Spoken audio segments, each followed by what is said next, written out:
Okay, so in this video, we're going to be reviewing the mechanics of capillary tubes. And to begin, we have a capillary tube drawn here on the left, where it is filling up with some ambient liquid, and that ambient liquid fills the capillary tube above the free surface, a distance little h. The height of the liquid within the capillary tube, from the bottom of this curved surface here, or the bottom of this meniscus, all the way down to the bottom of the capillary tube, that is a height big H.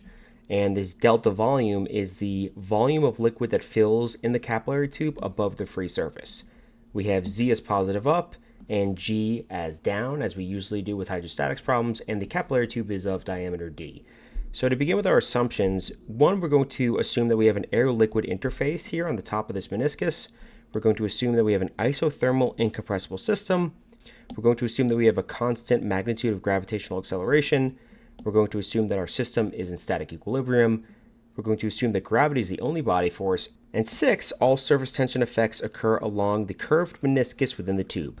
So we're going to assume that all of the surface tension effects that we consider are acting on this curved surface right at the top of the capillary tube here, this meniscus. Okay, so in this particular case, we're going to start by examining a situation in which the contact angle of the liquid in the capillary tube is less than 90 degrees. Or in other words, if you look at this curved meniscus, you can see that if you take the angle that meniscus forms with the sidewall of the capillary tube, this theta right here, where this line is kind of collinear with the meniscus on the side, and this is collinear with the capillary tube right here, this theta is less than 90 degrees. So for example, water and glass would form a contact angle less than 90 degrees that looks very similar to this.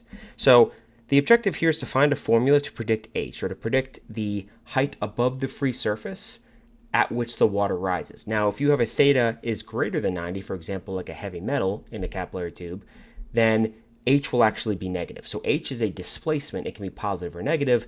In this case, we're going to assume that theta is less than 90, and we're going to try and find a formula to predict that positive H. But we will see that the formula to predict the negative H, or the heavy metal case, will be the same exact formula. So in this slide right here, we're just drawing a free body diagram in Z of our liquid in the capillary tube. You can see here's our capillary tube. We have a few forces of note. We have atmospheric pressure above the liquid, so P infinity A, acting downwards.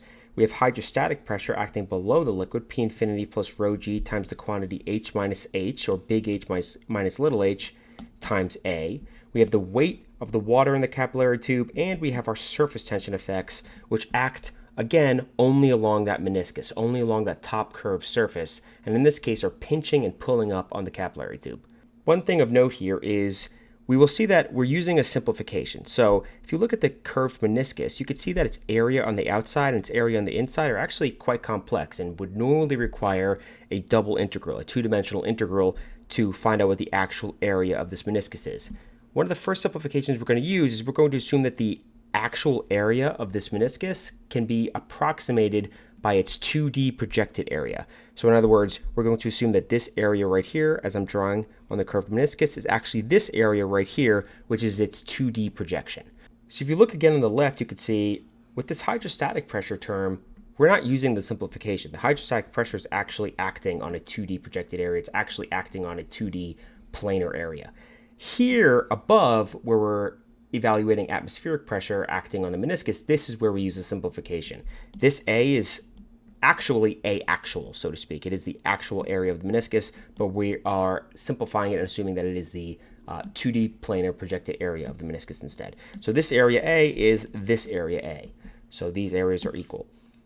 Just to begin with a basic definition of surface tension, because at this point, surface tension is really the only force we haven't clarified on how to calculate. Surface tension can be described in a basic definition as a distributed load resulting from a balance of both intermolecular and intramolecular forces amongst substances of different chemical compositions and phases. So in fluids, this balance of forces creates a meniscus, or this curved complex surface that we see that has elastic properties. So in this little small diagram here, you can see here's our free water surface, or our free liquid surface. And here, where the liquid surface kind of tapers up to the glass, this is where intermolecular forces outweigh intramolecular forces. So the attractive forces between the glass and the water outweigh the cohesive, or the kind of intramolecular forces of the water itself trying to pull the water together. But here in the middle, you can see where the water kind of tapers down and kind of runs away from the air, so to speak. Intramolecular forces outbalance intermolecular forces. The water is more attracted to itself than the water is attracted to the air. So you can see it's this kind of complex balance of inter and intramolecular interactions, this complex balance of cohesive and adhesive forces, and each combination of phases, each combination of substances will have different properties, different meniscuses that form. So how you typically evaluate these surface tension effects is by looking up on a table. You could see the surface tension of the liquid as a function of what it's in contact with, and the contact angle of the liquid as a function of what it's contacting. And we'll go into that in the future, but you'll see just to begin that surface tension, sigma, is of units newtons per meter. So it is a distributed force. So we'll go over what that length that we need to multiply it by to get a force is in a little bit. So finally, we see, again, our definitions that we've already kind of gone over. Big H is the distance from the bottom of the capillary tube to the liquid surface, and little h is the displacement of the liquid surface from the free surface, and little h, again, can be positive or negative. So little h can be positive. In this case, the water rises above the free surface, or the liquid rises above the free surface, or little h can be negative. The liquid evacuates below the free surface. So here we have on this slide a side view and a top isometric view of the surface tension acting on the liquid. The side view is nothing new. We kind of saw that in the previous slide. This top isometric view just kind of emphasizes that the surface tension acts all around that free liquid surface. It acts around the entire circumference of that free liquid surface. So the sides of the capillary tube wall are sort of pinching and pulling up on that free liquid surface, giving it those tapered regions that we saw right here and right here. Okay, so that pinching occurs along the inner circumference of the capillary tube and creates those tapered regions. The result of this interaction is the free liquid surface begins to act like a preloaded elastic membrane that is in upward tension. So that very thin layer of molecules in that upper free surface and that upper free liquid surface begin to act almost like an elastic membrane. And this elastic membrane, this curved region, is referred to as a meniscus. So if you look at this little diagram we have down here, which kind of blows out this surface right here, this little diagram shows that this upper surface of water molecules, or this upper surface of liquid molecules, this is the elastic membrane that forms as a result of surface tension. The surface tension is pinching and pulling up on that elastic membrane, and it is fighting air, and below it is the liquid. And this, again, curved surface is the meniscus. We can also see again that the surface tension is of units newtons per meter, so it is essentially a one-dimensional distributed load, and it is distributed over the circumference of the free surface. So it is distributed over this line right here, which is just pi d, where d is the diameter of the capillary tube. It is distributed over the circumference of the free surface, the contact line between the free surface and the capillary tube. So in this slide, we're just taking the surface tension and decomposing it into an x component and a z component, noting that surface tension is just a vector normalized by a scalar, which is itself a vector. So you should be able to decompose it into components. Here we're just mapping the contact angle theta, which is just again the angle between the capillary tube wall and this tapered region right here. We're mapping this angle theta to this angle right here in the triangle that decomposes our surface tension. And with that, we see that the x component of our surface tension is sine theta sigma, and the z component of our surface tension is cosine theta sigma, both of which are magnitudes. Now, we really care about the z component of surface tension in this problem because we're doing a free body diagram in z. So the z component of the surface tension is equal to that sigma z times pi d, where pi d is that line of contact, that distance, that line of contact between the free liquid surface and the inner capillary tube wall. So sigma z times pi d is equal to cosine theta sigma pi d, and that is equal to the z component of our surface tension. That distance that we need to multiply the surface tension by to get a force is that line of contact, that distance of line of contact between that free liquid surface and that inner capillary tube wall. Also, fundamentally, we're looking at the weight of the liquid in the capillary tube, and that is just equal to mg, where m is the mass of the liquid in the capillary tube, and that is equal to rho times delta v hat, where delta v hat is the volume of liquid in the capillary tube. Now, before I move on to the force balance, I would like to kind of review this concept I have on the right, which shows that surface tension is fundamentally a three-dimensional phenomenon, and we do lose some information by looking at it in 2D. However, what we can glean from this three-dimensional concept, since we're not looking at it in 3 dimensions, but what we can still glean from that three-dimensional concept is you can kind of see that the surface tension acts at every point along this line of contact between the inner capillary tube wall and the free liquid surface.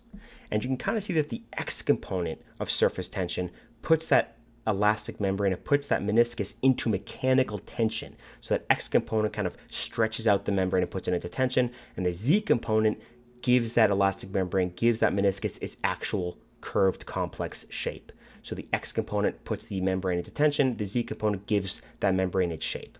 Okay, so with that being said, we now move on to the force balance.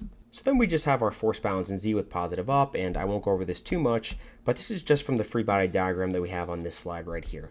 So we have our hydrostatic force acting up, the weight of our fluid acting down, the atmospheric pressure acting on our fluid acting down, and the Z component of our surface tension acting up.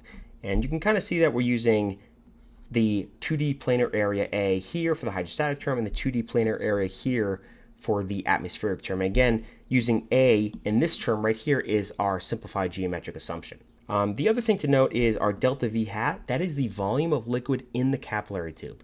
So if you look at the volume of liquid in the capillary tube, that's just pi r squared h, where h is the height of that cylinder. Here, the height of this cylinder, the height of this liquid in the capillary tube is big H. Not little h, it's big H. So that's why we use big H in this force balance here. And then at this point, we're just simplifying, and we note immediately on this third line that the atmospheric force contributions cancel out. Now we're just doing some more algebra. You can kind of follow along as you wish, but we do notice that we get another cancellation of terms, and this is actually the cancellation of terms that contain capital H. So the terms that contain capital H, or the terms that contain the total height, really, of the liquid in that capillary tube completely cancel out. So that's very convenient because we don't always have on hand the full height of liquid in the capillary tube necessarily. So, because that actually requires more information about the capillary tube than we often have, so that the terms with the capital H is actually cancel out. So if you look at this equation right here, cosine of theta sigma pi d is equal to rho g pi over 4 d squared times little h, you can see that this equation is fundamentally saying that the magnitude of the Z component of surface tension is equal to the magnitude of the weight of liquid pulled above the free surface. So what exactly does that mean? If we redraw our capillary tube very quickly, and we see this is kind of our ambient liquid right here, and our liquid is pulled above the free surface, some distance h, some distance little h. This is kind of the fluid right here that is pulled above the free surface. The weight of this quantity of fluid is equal to the Z component of surface tension in magnitudes.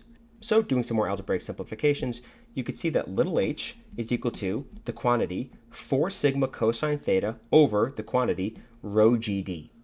So again, little h is the displacement of the free liquid surface within the capillary tube from the free liquid surface in the ambient. So this is the free liquid surface in the ambient right here, and that's the liquid outside the capillary tube, and this is the free liquid surface within the capillary tube. So the displacement between this surface and this surface is little h, and again, little h could be positive or negative. When theta is less than 90 degrees, it is typically positive, right? So what we end up again receiving from this entire analysis is little h is equal to the quantity 4 sigma cosine theta over the quantity rho gd, and this is actually called Jurin's law. And this equation was derived assuming theta is less than 90, and so cosine theta is greater than 0, and so h is greater than 0. Big H, the height of the liquid within the capillary tube, which requires the information about the actual construction of the capillary tube, does not appear in this equation whatsoever. So essentially, all you need to know to calculate the distance that the liquid within the capillary tube rises above or falls below the free ambient surface is the surface tension of the liquid in the capillary tube, the contact angle of the liquid in the capillary tube, the density of the liquid in the capillary tube, the magnitude of gravitational acceleration, and the inner diameter of the capillary tube, d. So to kind of recap surface tension in a capillary tube, surface tension is essentially the balance of inter and intramolecular forces that occurs when substances of different chemical compositions and phases come into contact with one another. So when you're looking at an example of, let's say, water in a glass capillary tube in contact with air, you'll see, as we've been seeing this entire problem, that the water will form this kind of shape right here, where at this location, the intermolecular forces outweigh the intramolecular forces in the sense that the molecules in the glass attract the water more strongly than the water attracts itself.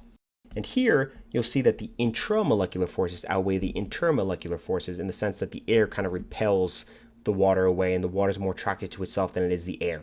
And what you get from this balance of forces is this top water surface, this very thin top water surface, which I'm drawing a control volume around, this very thin top water surface begins to act like an elastic membrane and takes a very complex curved shape.